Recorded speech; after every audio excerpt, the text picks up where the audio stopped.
Ensalada de Tópicos. Muchas gracias, Aarón, por esta invitación a moderar esta mesa sobre Morena, lo que significa Morena para Javier Ruiz. Javier es secretario de organización de ese partido político en Hermosillo. Aarón Tapia es un youtuber, conductor de Ensalada de Tópicos y muy preocupado por los temas sociales. Regularmente Javier y Aarón sostienen debates tipo izquierda, de esos de 10, 12 horas que nadie entiende. Así que vamos a tratar de hacerlo potable en esta transmisión de Ensalada de Tópicos. Javier, Aarón, muchas gracias por estar aquí con nosotros. Estás en tu ensalada, ¿no? Es una ensalada esta que no cabe el chayote, ¿no? Exactamente. Tampoco es un espacio libre de chayote. Así es. Espacio libre de chayote. Claro. Somos alérgicos aquí. Bueno, las reglas son las siguientes. Las preguntas las diseñó cada uno de los integrantes de esta mesa. Javier hizo algunas preguntas, Aarón hizo algunas otras preguntas, yo hice algunas preguntas. Iré mencionando el autor de cada pregunta. La primera la hizo Javier, la voy a leer textual. Dice Javier: ¿es factible considerar que la izquierda, que no tiene ganado nada, y que la construcción de izquierda llegará posterior a la elección? Es la pregunta que hace. Lo que quiere decir Javier es si Morena es un partido de izquierda. 3 minutos, Javier. Ok. Bueno, para la concepción de izquierda, a lo mejor la tradicional, uno adopta allá lo que fue antecedentes en la construcción de la Revolución Francesa, cuando jacobinos y giroldinos dieron el debate precisamente del posicionamiento ideológico, quienes estaban con una posición conservadora y quienes propugnaban para el cambio. Bajo esa perspectiva y en el contexto de México, pues Morena es lo más cercano a un posicionamiento de izquierda, al punto de que quienes hemos estado construyendo esta propuesta, pues llevamos algunos años ya en empujar para hacer la gestión de los cambios. Y en todo caso, la pregunta y casi el debate interno que nos hacemos todos los días al interior de Morena, bueno, ¿es Morena realmente un partido de izquierda? Yo siento que es lo que más se parece. El concepto de partido progresista es ahorita lo que nos tiene pues, cohesionados, y en el sentido de que estamos en una condición de apertura, y todo aquel que pugne por condiciones de cambio, empuje la cuestión de la libertad, la igualdad y la crítica, son los elementos que hasta ahorita están empatando. Ver como factible que sea de izquierda, yo digo que entra más bien en ese concepto del progresismo, y una parte estamos actuando como un núcleo al interior de Morena como tal. Acabado, yo siento que apenas vamos haciendo la labor, y que el despegue como un partido más desarrollado, incluso ya para plantear condiciones ideológicas, vendría posterior a la elección. Tendríamos que darle más democracia. Para mí son los imponderables. Que este partido, superando la parte de la elección, pues nos garantice más democracia, nos garantice más desarrollo y a la vez más respeto a los derechos humanos. Son los 3 ejes que yo considero que hasta ahorita han quedado pues a media, no hemos logrado más allá a trascender. Lo tenemos presente en la agenda, hay un desarrollo, pero pues ahorita lo que nos está dominando es un tema electoral. Ahorita lo podemos considerar, son 169 días los que estamos para la elección, y en ese inter pues estamos en la construcción de un partido por una parte, la cuestión de no desacreditar todo lo que se ha construido hasta entonces. Es un partido que lleva 3 años, vamos a cumplir el 4º para el 9 de julio, así que estaríamos celebrando después de la elección del primero en ese contexto. Así que la respuesta sería: ¿es factible? Sí. Considero que la izquierda no tiene ganado nada, estamos en vías de construirlo, y de que la construcción de izquierda, para mí, llegará ya más fuertemente hasta una vez superado el proceso electoral. Muy bien. Aarón Tapia, ¿es Morena un partido de izquierda? No. Creo que Javier Ruiz empezó muy bien, dijo lo que más se acerca a un partido de izquierda. Creo que ha ido perdiendo esa posición a últimas fechas, sobre todo del último año hacia acá. A pesar de que hay 500 páginas en el proyecto de Morena 2018-2024, se omite o menciona muy superficialmente varios temas que siempre han sido abanderados desde la izquierda. Estos temas pues son como los de derechos humanos, o al contrario a lo que decía Javier, que están pugnando por más derechos humanos. Aquí está ausente la equidad de género, los feminicidios, despenalización del aborto, ausentes o mencionados, delineados así muy superficialmente. En temas socioeconómicos, pues el seguro del desempleo ya no aparece, la sostenibilidad del actual sistema de pensiones, no se habla mucho de ello. Se llama, por un lado, a recuperar el Estado, fortalecerlo, pero por otro lado se llama también a adelgazarlo, ¿no? Y mantener inmóvil la política fiscal. Esto último, pues yo no le veo ninguna diferencia con el actual régimen neoliberalista. En las alianzas político-electorales, pues la propuesta económica, que más adelante hablaremos de ella, no son los únicos indicios que nos indican la derechización de Morena. Vemos en el gabinete, por ejemplo, a gente de un régimen muy rancio como es Esteban Moctezuma. En la Secretaría de Educación Pública tanto se ha hablado de reformar esta reforma educativa, que no es más que una reforma administrativa y de coacción a los maestros. No entiendo cómo lo va a hacer con Esteban Moctezuma. Por otro lado está Víctor Villalobos, secretario de Agricultura, propuesto, ¿no? Son los propuestos en el gabinete. Víctor Villalobos ha sido muy relacionado con los transgénicos, ¿no? El Tratado de Libre Comercio transgénico fue apoyado por él cuando fue director general de Asuntos Internacionales de la Zagarpa, y ha sido fuertemente señalado por Greenpeace, esta organización ambientalista, por contaminar el maíz en Oaxaca. Por otro lado, tenemos que también boicoteó en un protocolo de Cartagena sobre bioseguridad de los organismos, ¿cómo le llaman? Los OVM, organismos vivos modificados, ¿no? Entonces, esta es una imposición directa de Alfonso Romo, quien es parte fundamental en este proyecto. Hay que recordar que Romo casi pierde la fortuna en un principio por invertirle a los transgénicos. Muy bien. El siguiente tema, la siguiente pregunta la diseñó Aarón Tapia y se refiere al tema económico, sobre si habrá un modelo económico diferente que se desmarque del actual. Esta es la pregunta de Aarón. Mi aportación, y para enriquecer esta pregunta, es que quienes critican a Morena aseveran que es una regresión a los 70s, al populismo, en donde la principal propuesta social de López Obrador y económica es regalar el dinero, ¿no? Regalarle a los ninis, regalarle a las personas adultas mayores, y la pregunta, el gran cuestionamiento es de dónde va a salir ese dinero y cómo van a sustentar eso. Pero ¿habrá un modelo económico diferente que se desmarque del actual, Javier Ruiz? Ok, creo que de entrada habrá una demarcación de las políticas económicas actuales, y ahí es donde pudiéramos considerar un análisis más profundo.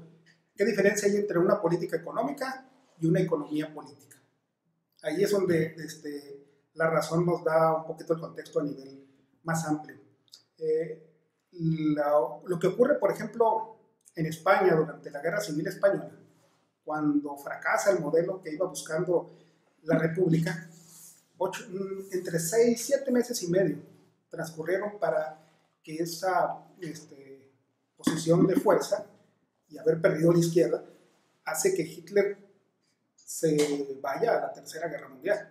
Bueno, ese mismo contexto lo estamos viendo ahorita. O sea, ¿qué tanto vamos a despegarnos de ese modelo que nos están imponiendo los órganos en el orbe? Estamos viendo también el otro posicionamiento donde Trump, eso también es real, no nos quiere como mexicanos, y ante esta embestida nos hace ver precisamente un punto de rescate, no solo por la lucha por el poder o por la lucha del gobierno, sino por rescatar un país. El 25% del territorio nacional está ya una cuestión de concesiones para mineras. Ese es otro tema, nos debiera ya poner en alerta, decir, oye, ¿qué va a pasar cuando las mineras terminen su trabajo y qué nos van a dejar? Ante esa posición es urgente hacer un relevo de lo que se está planteando como un desarrollo económico tal cual. ¿Qué garantías tenemos? Pues cuando menos sí hay elementos que ya llevamos tiempo trabajando a que los cambios de esta naturaleza se estén dando. Y vemos urgente ahorita hacer un relevo a la prioridad de la agenda que debiera ser puramente de izquierda, hacer el acopio a aquellos que ven todo este fenómeno o ya lo comienzan a ver, el desgaste en la cuestión de los factores sociales, económicos, políticos, y poner en primera línea lo que es el proyecto a nivel nacional, de rescatar nuestro país.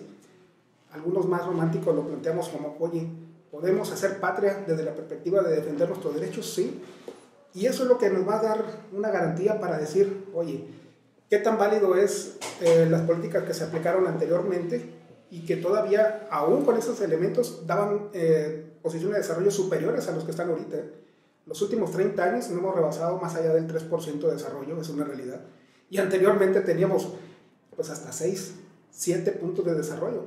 Así que, por más críticas que pudiéramos hacer al pasado a ese modelo, cuando menos había condiciones de desarrollo que nosotros no, como generación, cuando menos no los hemos disfrutado.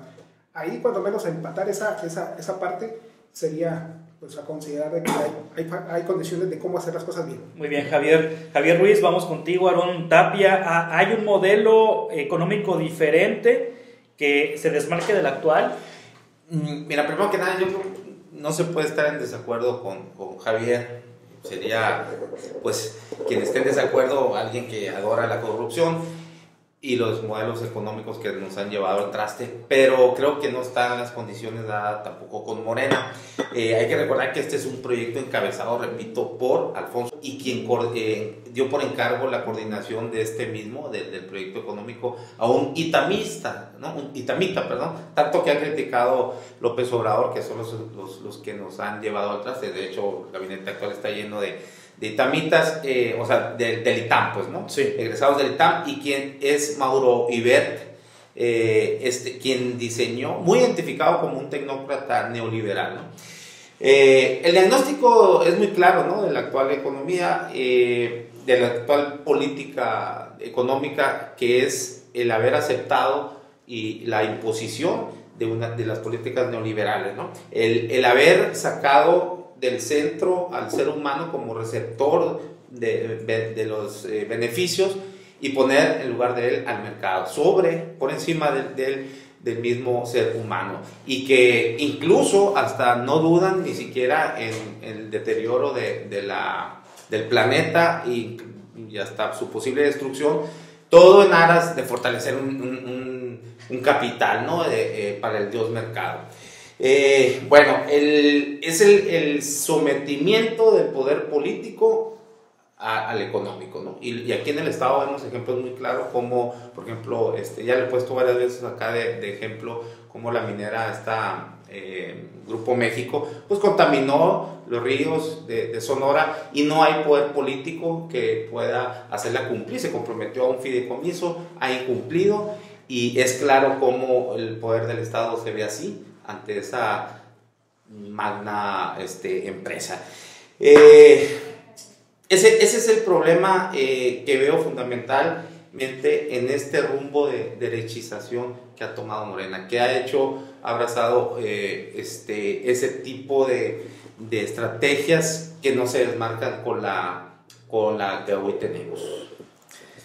Muy bien, la siguiente pregunta es de un servidor y tiene mucho que ver con la coyuntura de los últimos días. En los últimos días, López Obrador ha venido declarando que en 3 años va a acabar con la violencia que genera el crimen organizado, y nombró como posible secretario de Seguridad Pública a Alfonso Durazo Montaño, quien no tiene experiencia en temas de seguridad. Me hizo recordar esta decisión de López Obrador de decir que en 3 años acabará con la violencia, como si fuera Vicente Fox cuando dijo que en 15 minutos iba a solucionar lo de Chiapas. ¿Cómo le hará con un Alfonso Durazo sin experiencia en temas de seguridad para en 3 años solucionar los problemas que se han generado en los últimos 12, Javier Ruiz? Ok. De entrada, bueno, ha sido uno de los temas que ha marcado la agenda actualmente en México, ¿no? Y en esa perspectiva quisiera dar la respuesta al final. Mira, creo que permanentemente Andrés Manuel ha venido marcando la agenda con diferentes temas. O sea, siempre que su posicionamiento lo da, la atracción de los medios se da sobre lo que él emite.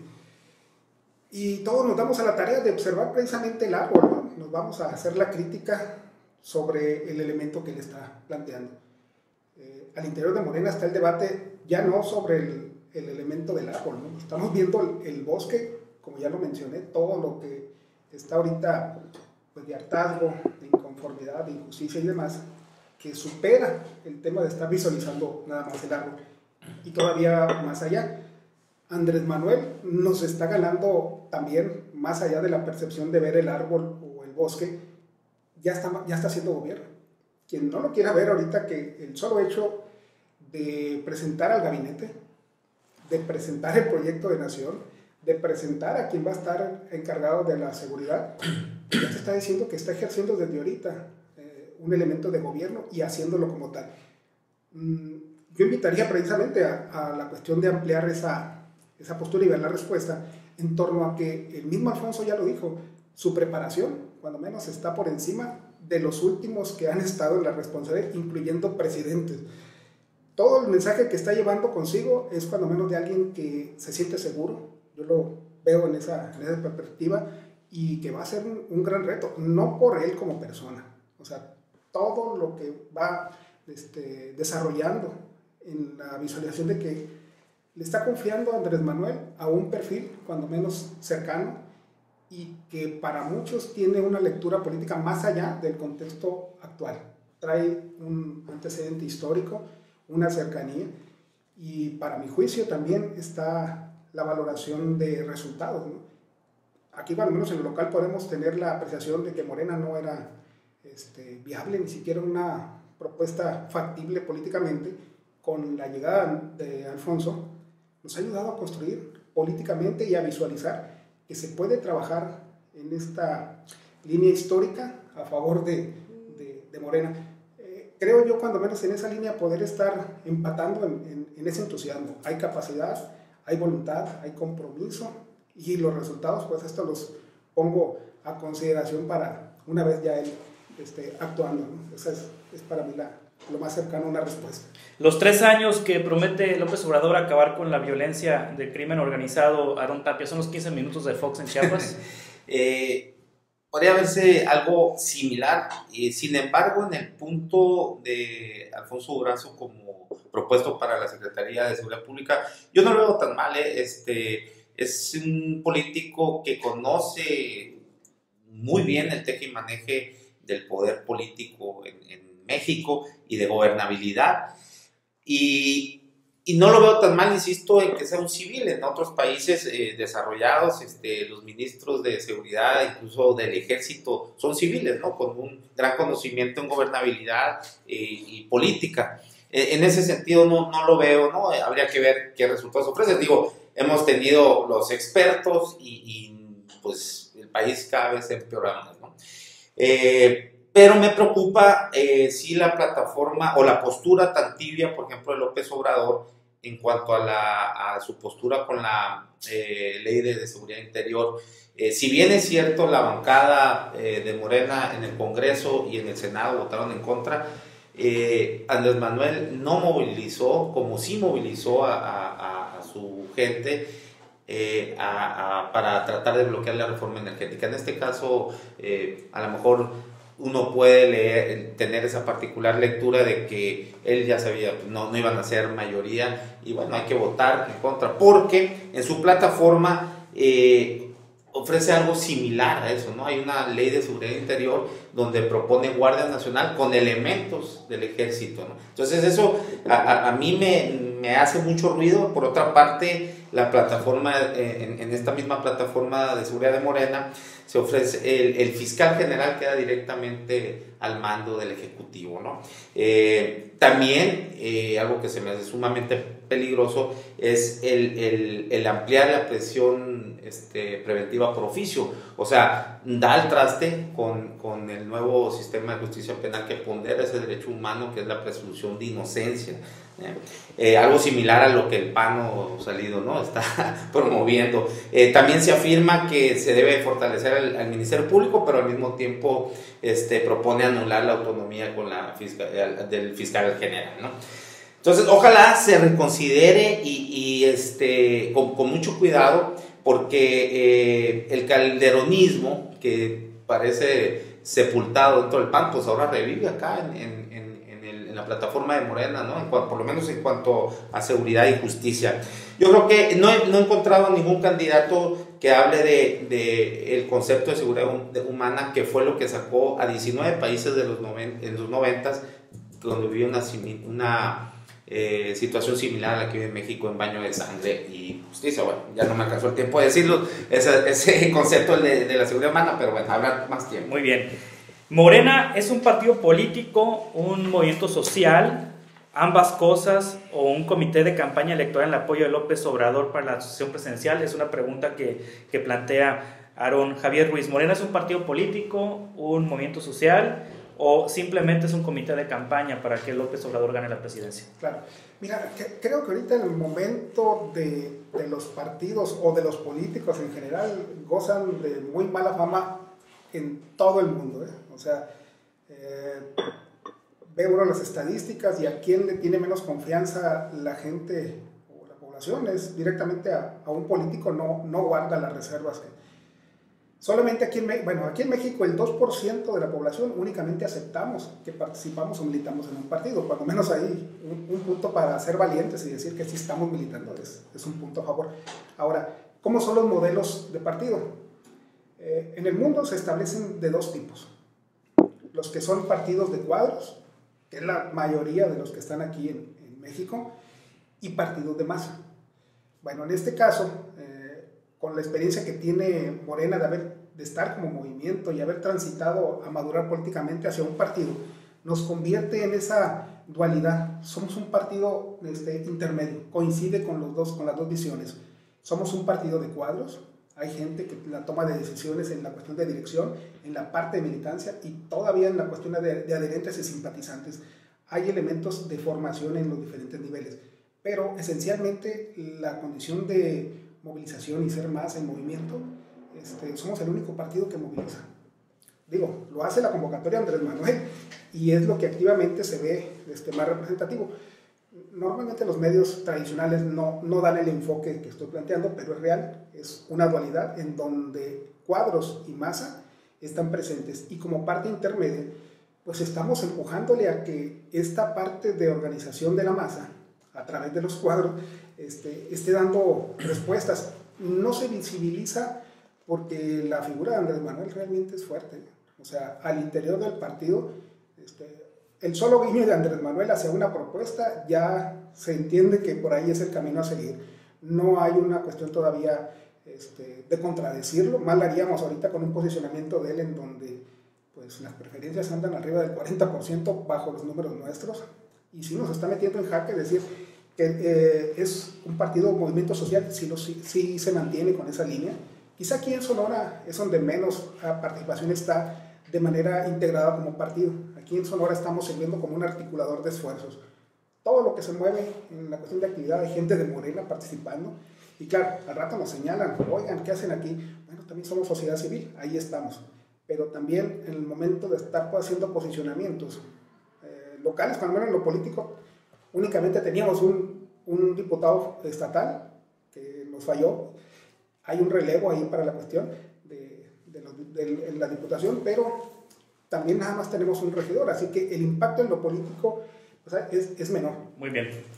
¿Partido, movimiento o comité de campaña, Morena, Aarón Tapia? Creo que de las masas que habla Javier en dualidad, se debe más al carisma del liderazgo de López Obrador. Más allá no veo yo algo estructurado dentro del partido. Yo creo que de ninguna manera se puede considerar a Morena como un movimiento social cuando ha sido creado esta estructura para la promoción, la atención y ya estando en la casilla, la protección del voto. Así empezó, y no a atender algunas causas de rezago social. No había ningún otro tema que no fuera el voto, el proselitismo para Andrés Manuel. Después se oficializa como un partido político, pero veo en las entidades, en la localidad, no se trabaja para empezar a gestar los cuadros que lleguen al poder estatales, ¿no? O municipales. Todo va enfocado hacia una línea vertical, que es López Obrador. Incluso Alfonso Durazo aquí se nota muy ausente de las cuestiones, de los temas locales, ¿no? Él está siempre viendo hacia lo nacional. Yo creo que un movimiento social convertido en un partido político pues debería garantizar esas preferencias sociales que se traduzcan en acciones de Estado, ¿no? Y para eso se necesita que los procesos electorales dentro de ese partido pues sean más democráticos. El 90% del dinero que entra en todos los partidos, a lo mejor Morena menos porque es más reciente, pues es dinero ilegal. Y cuando hablo de ilegalidad no solamente estoy hablando del narcotráfico, sino de poderes fácticos, de poderes empresariales, cúpulas políticas, desvíos que hemos estado viendo últimamente. Todo ese dinero sucio va a ir a los partidos, de tal manera que cuando acceden al poder pues ya pactaron con el statu quo, ¿no? Mafioso. Entonces lo primero que se debió haber, allí creo que Morena perdió el tiempo y perdió su vida para ser un partido representante de la izquierda y como un movimiento social. Creo que debió pugnar por un rompimiento de este sistema electoral mafioso, porque tenemos ejemplos históricos en los países donde ha habido un cambio. Estoy hablando de Sudáfrica con Mandela, Gandhi con la India con Gandhi, Uruguay con los Tupamaru de Mujica. Primero pugnaron por un rompimiento de ese sistema electoral mafioso y después accedieron al poder. Y así pudieron generar cambios sustanciales, importantes. De ahí mi preocupación que Morena está teniendo esas consecuencias. Abrazaron el actual sistema electoral, están compitiendo en él y ahí están las consecuencias con esas adhesiones y alianzas. Precisamente es la siguiente pregunta que les presento. Está ausente en la agenda de Morena, en la agenda de López Obrador, el tema de derechos de mujeres y derechos de la diversidad sexual, y se aleja aún más ahora con la inclusión de un partido que tiene posiciones muy claras, como es Encuentro Social, en el tema de mujeres y en el tema de la diversidad sexual. Si gana Morena la presidencia, las mujeres y las personas homosexuales tendrán que esperar 6 años más, Javier. Mira, a lo mejor nos falta más promoción en torno a las políticas que al interior estamos sosteniendo como Morena. El comité municipal, cuando menos aquí, está regido por la equidad. La mitad somos hombres, la otra mitad son mujeres. Cuando menos en ese sentido de construcción fuimos los primeros que pusimos el tema político pues, en el país, o sea, al interior, en la toma de decisiones, en las acciones directas y en el ejercicio de gobierno, está precisamente esa condición. Andrés Manuel acaba de presentar la propuesta de gabinete, es equitativo el reparto de posiciones. Creo que cuando menos esa parte no está definida como una política pública, pero en los hechos lo estamos construyendo. O sea, me refiero a que nos hace falta quizás hacer la promoción. En el país son alrededor de 24 las secretarías de diversidad sexual que están actuando dentro de las estructuras del partido.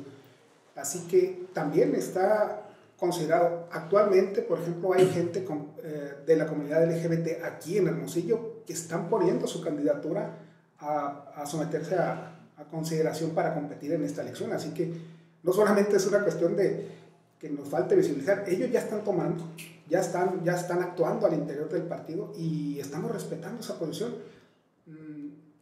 Pasado, superado o bajada, o que cuando la marea baje va a quedar un poco más claro que cuando menos los 4 ejes que nosotros visibilizamos como tema pendiente de los derechos humanos, que son los jóvenes, mujeres, grupos étnicos y diversidad sexual, son elementos que están vigentes. El pasado 12 de octubre con la comunidad serio con CAC, hubo un encuentro, también nos faltó más promoción, pero fue un encuentro de toda la semilla del Estado.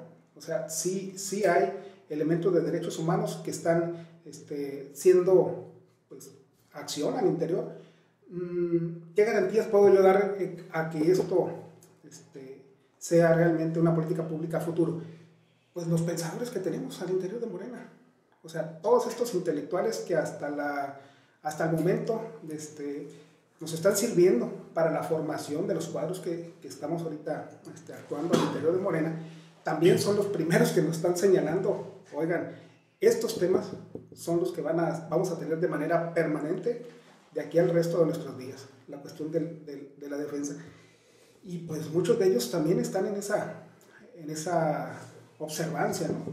De que nosotros no nos despeguemos de esto, porque va a ser lo que nos va a dar vida como partido a futuro. Interesante lo que va a ocurrir el próximo 1 de julio. No sé yo si un candidato homosexual de Morena vaya a ser votado por un militante del Partido de Encuentro Social, o viceversa, un candidato del Partido de Encuentro Social que sea postulado por Morena, si la militancia de la diversidad sexual en Morena vaya a votar por él.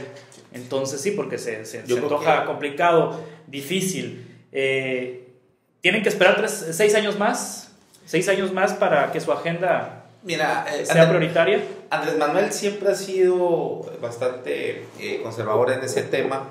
No le ha entrado con fuerza a los derechos de la comunidad gay y de la mujer, pero sin embargo nunca tampoco los ha vituperado, ha dejado, incluso es preciso ahí, y coincido con Javier, que fueron el primer partido que crea una Secretaría de Diversidad Sexual. Después el PRD emula eso, pero quien fue el propulsor de esto fue Morena. Pero esto se debe a su militancia, que yo creo, aquí debo hacer un paréntesis y decir que su militancia la considero la mejor militancia de cualquier partido en cuanto a la progresividad que tiene. Les falta huevos, ¿no? O sea, el no creer que Andrés Manuel es infalible, y que si Andrés Manuel dice esto, ay, vamos, ni madre, eso es lo que tiene jodida, ¿no? O sea, hay una imposición. Andrés Manuel, por supuesto, como nadie es infalible, y a veces presenta esos tintes de autoritarismo, y la militancia pues está, no sé qué es lo que tiene que pasar para que se mueva. Un partido sin militancia fuerte, creo que es un partido destinado al fracaso. Volviendo al tema, creo que, pero también, digo, sin embargo, en cuanto a esto de los derechos de los homosexuales y de la mujer, creo que fue un madrazo, una bofetada esta alianza con el Partido Encuentro Social. Tú dices, no veo votando a un militante o un homosexual militante de Morena por el PES y viceversa.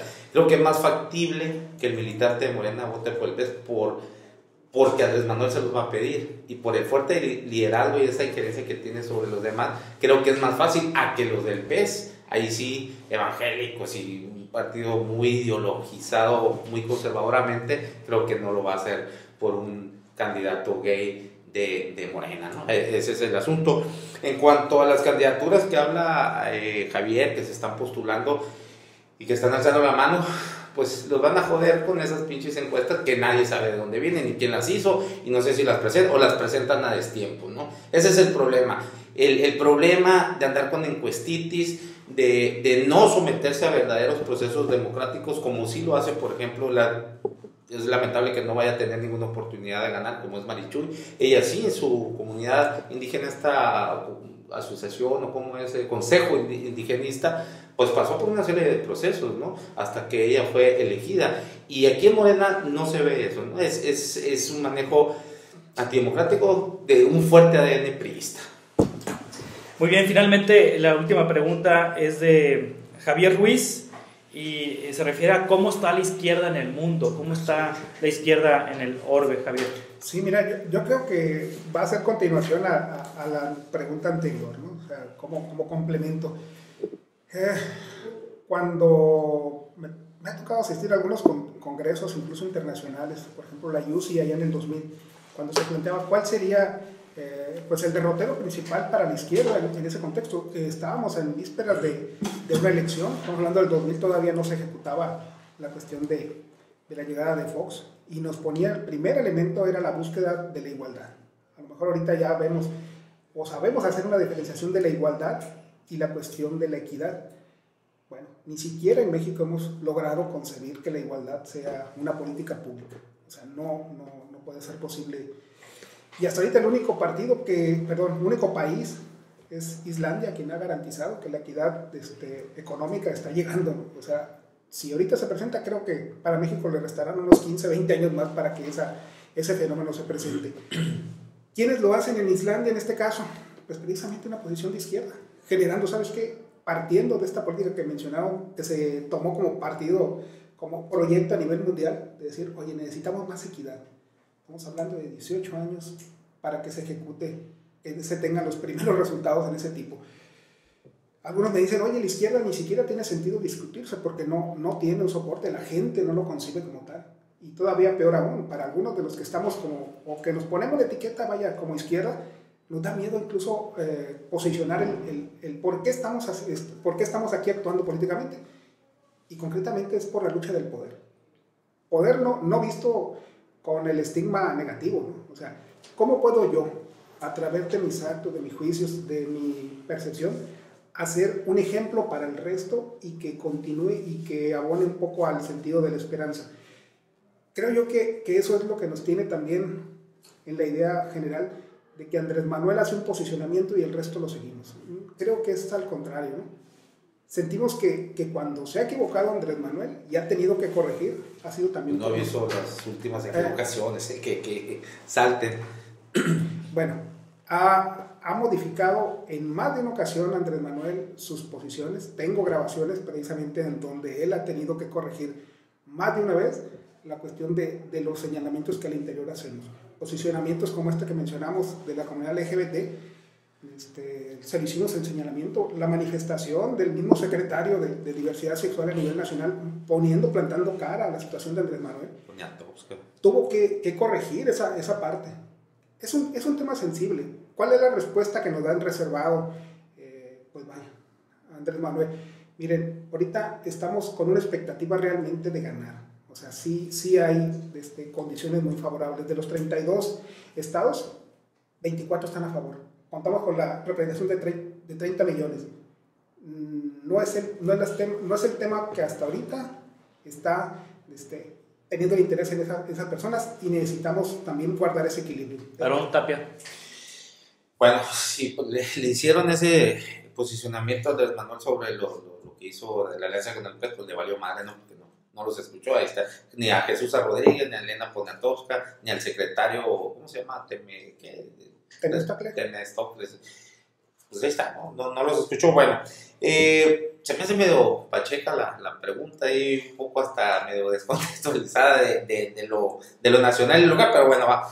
No sé, así como tal, porque tampoco soy un estudioso del tema de las izquierdas a nivel mundial, pero sí podría hablarte medianamente de lo que son las izquierdas en Latinoamérica y un poco de lo de España, pero bueno, en la llegada al poder de las izquierdas en Latinoamérica, sobre todo en Sudamérica a principios del siglo, el famoso los países del ALBA, se da, además del hartazgo de la ciudadanía por los gobiernos de derecha, yo creo que la parte fundamental y quizás la más incidente es que Estados Unidos estaba empantanado y distraído con el Medio Oriente, ¿no?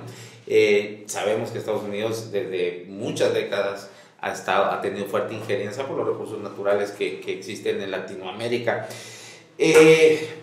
Pero ahora es mucho más brutal y profunda esa intervención estadounidense. Ya no es necesario los golpes de Estado y todo esto, las dictaduras. Ahora incide de una manera más sigilosa, pero más eficiente, que es a través de las sociedades civiles.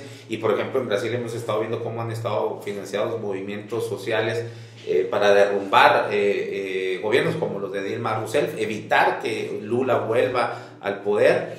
En Venezuela vemos que el embargo es tenaz, es quizás más brutal que el de Cuba, más allá de lo que ha sido el gobierno de Nicolás Maduro, ¿no? Esa es otra historia, pero de que hay una fuerte intromisión de Estados Unidos ahí, está de manifiesto. Pero, sin embargo, el error de las izquierdas al llegar al poder, creo que fue el tener objetivos el gobernar con objetivos diferentes de las derechas, pero sobre la misma base económica. O sea, no derrumbaron el neoliberalismo, y caso concreto lo de Lula, donde sí hubo causas sociales muy fuertes y sacó a 40 millones de la pobreza en menos de una década, jamás antes visto en ninguna parte del mundo. Sin embargo, construyeron arriba, ¿no? Y los especialistas en construir arriba, que es la derecha, pues llegan y fácilmente te tumban cuando construyes arriba y los cimientos no son lo suficientemente fuertes, rápidamente te quitan, te derrumban todo, ¿no? Sin embargo, bueno, esa es precisamente mi preocupación con Morena, porque veo que está tomando exactamente ese mismo rumbo, ¿no? Cosa diferente que lo que pasa en Uruguay de Mujica, lo que hizo Correa en Ecuador o Evo Morales en Bolivia, que construyeron a partir de una base social, insisto, pugnaron por un sistema electoral no mafioso, y ahí siguen las izquierdas. Entonces, ese es o el movimiento de Pablo Iglesias, o sea, Podemos, que nace del movimiento que es de los indignados. Ese sí es un movimiento social. Sí. A ver, en una palabra, porque ya se nos terminó el tiempo, si Morena gobernara en otra parte del mundo, ¿qué país fuera? ¿Qué país fuera o qué presidencia tuviera? Fuera Lula, fuera Nicolás Maduro, fuera Hugo Chávez, fuera Hay una combinación, decir, por ejemplo, que sea un modelo apropiado no es. Es más, la izquierda mexicana va a ser un modelo distinto. ¿A quién se parecería? ¿A quién se parecería? Hay una combinación. ¿Entre quiénes? Por ejemplo, hay posturas de lo que hizo Mujica. Ajá. Y mucho esfuerzo de lo que está haciendo en Chile. Sí. En esa dualidad. Chile ya va a gobernar otra vez Piñera, un Michelle Bachelet, millonario, ¿no? Está entre el proyecto de izquierda chileno, sí, y el de Uruguay, con cierto. Bueno, son los estados que visitó. ¿Tú con quién? ¿Con qué países? Yo pensaba, incluso alguna vez... Corea del Norte, Venezuela. No, así Corea tampoco. del... Estás asustando. Así lo ve Luis Nieves, el güero Nieves. Corea del Norte. Por favor, hay que preguntarle si sabe la capital, Corea del Norte. Bueno, no, yo sé que al güero Nieves. Yo antes incluso en algún momento escribí una columna entre las similitudes de Lula y AMLO. Hoy veo a AMLO más pegado a lo que fue Humanta Uyala, o es Oyala, ¿cómo es? Humanta Uyala, en Perú. Humaya. La primera vez que ganaba la izquierda en Perú, pero al llegar al poder, los pactos que hizo con la derecha le socavó todo su programa. Muy bien. Social. ¿Vas a votar por Lili Telles? No creo. O no sé, tendría que ver los demás. ¿Vas a votar por Lili Telles? Totalmente. Muy bien. Muchas gracias por invitarme a tu espacio. Lo que voy a hacer es, voy a votar, mi voto está decidido, a pesar de todo, porque considero por López Obrador que ya es lo mejor para, como lo considera antes, lo mejor del país, sino lo menos malo, y es López Obrador. Muy bien, Javier, muchas gracias. Ok, Javier Ruiz. Aquí, bueno, celebro la invitación y creo que el experimento. Vamos a ver qué sucede. Vamos a y dejamos abierto, ¿no? Si hay más que debatir, pues aquí le seguimos. Aarón Tapia, muchas gracias. Gracias por la invitación. ¿Y no vas a despedir el programa? Sí, claro, por supuesto. Voy a tratar de hacerlo más o menos como tú. Enrolla tus problemas, prende tus ideas y fúmate la vida. ¡Nos vemos!